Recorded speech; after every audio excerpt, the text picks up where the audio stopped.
Hello, everyone. This is Dr. Thompson. Welcome to English 2130 here at Georgia Northwestern Technical College.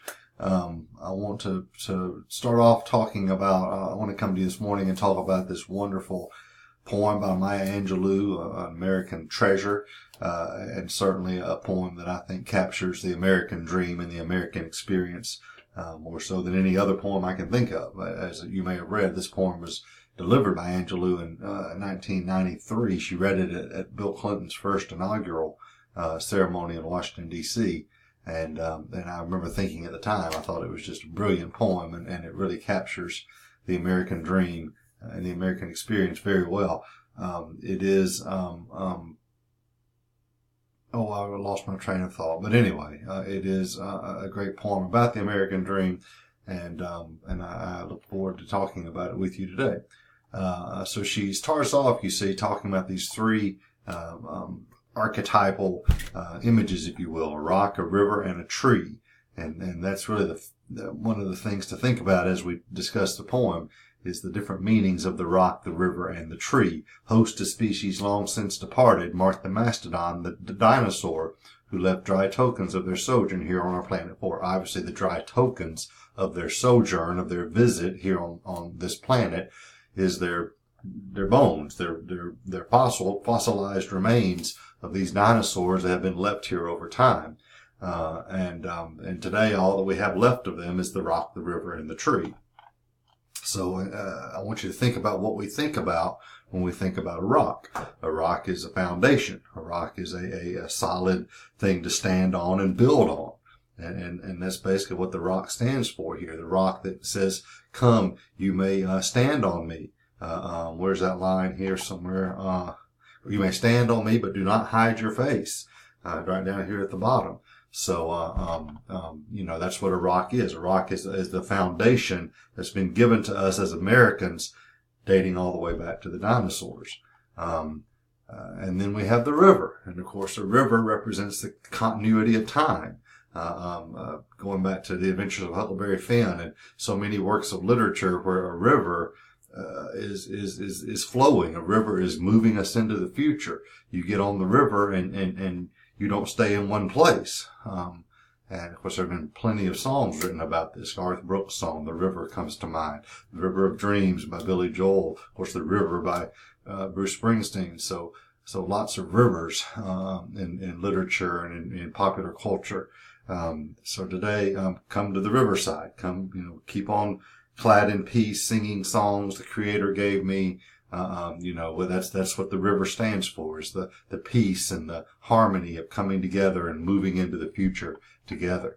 And the river sings to all of us. The singing river and the wise rock. And then we have all these different groups of Americans who are caught up in the American dream, who are caught up in the river of us moving forward. The Asian, the Hispanic, the Jew, and then she has this big long list, as you see here: the gay, the straight, the preacher, the privileged, all here. The speaking of the tree. And I think it's really the tree where her message really becomes clear, because a tree is an individual. A tree is planted firmly in himself and in his experience, his or her self and his or her experience. Plant yourself beside me here beside the river.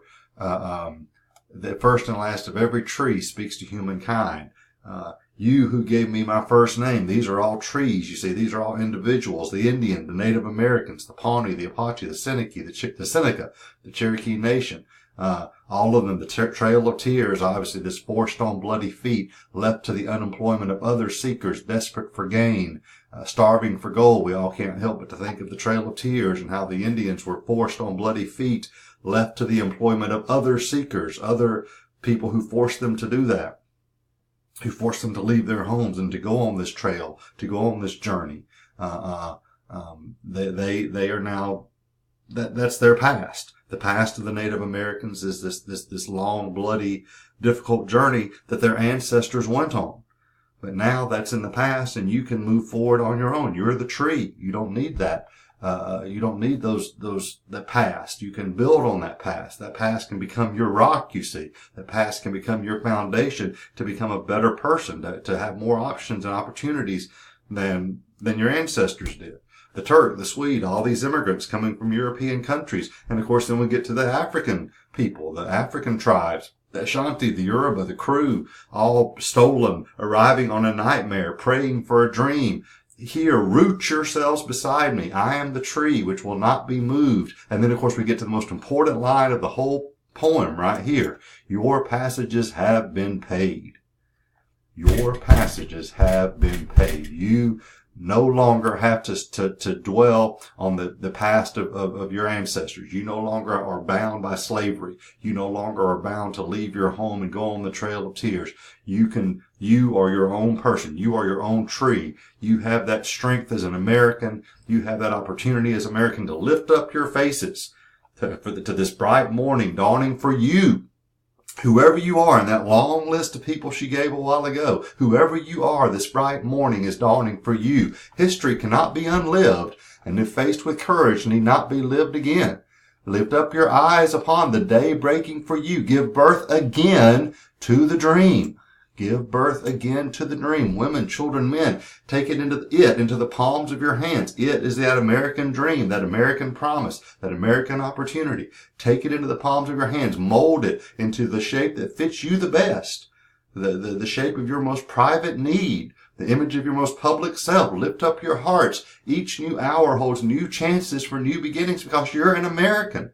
Your passages have been paid. You no longer have to be yoked. Oh, look at here we go. To wedded forever to fear, yoked eternally to brutishness, like an oxen is yoked to the plow. You're no longer yoked to the brutishness of the past. You're no longer yoked to the trail of tears or to the slave ships or whatever held your people back in the past. You can overcome that. You are that tree that's planted firmly by the river, and you can overcome those things. The horizon, of course, the symbolism of the horizon, the goal that's always in front of us, that we're always striving for. The horizon leans forward, offering you space to place new steps of change between you and the horizon, between you and your goals, between you and your future. You have the opportunity to become your own person, to make your dreams come true, if you will. You may have the courage to look out upon the rock, the river, the tree, the country, no less to Midas, the rich man. Midas was rich, than the mendicant. A mendicant is a beggar. So just to the rich, to the poor, to all those different ethnic groups, to the Indians, to the Native Americans, to the Africans, here on the pulse of this new day, you as an individual, you as that tree by the river, built on that rock of your past, the rock of your ancestors, you have the opportunity, the grace to look up and out and into your sister's eyes, into your brother's face, your country, your fellow countrymen, and say simply, very simply with hope, good morning. So you have that opportunity to stand by your brothers and sisters in America and participate in the American dream, overcome your past, and start a new day, start a new life here in America because of the promise of this country and of the American dream. It's a beautiful poem. I hope you follow that and you thought about that on your own. And I look forward to you writing about it in this next assignment. So thank you for your attention. And I'll do this some more with not everything we read this semester, but from time to time I'll post one of these to share my thoughts. So it's a beautiful poem, and I hope you agree. Thank you for your attention. Bye-bye.